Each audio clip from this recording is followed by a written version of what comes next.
The United States calls on President Daniel Ortega and the Nicaraguan government to immediately release presidential candidates Cristina Chamorro, Arturo Cruz, Felix Maradiaga, and Juan Sebastian Chamorro, as well as other civil society and opposition leaders who have been arrested over the past week in an increasing wave of repression. The United States condemns these actions in the most unequivocal terms and holds President Ortega and those who carry out his authoritarian orders responsible for their safety and well-being. The regime's repressive actions, including a number of arrests even last night, have sent independent journalists, activists, and student leaders into hiding for fear of reprisals.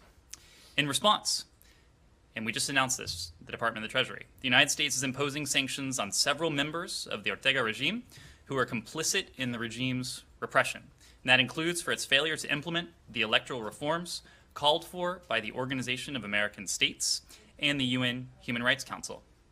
Today, the United States announces sanctions on Camila Ortega Murillo, an advisor and daughter of Daniel Ortega, Leonardo Ovidio Reyes Ramirez, the president of the Central Bank of Nicaragua, Julio Modesto Rodriguez Valladares, a military general, and Edwin Ramon Castro Rivera, a National Assembly deputy.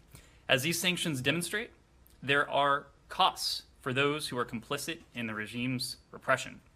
The United States will continue to use diplomatic and economic tools against members of the regime engaged in this wave of repression.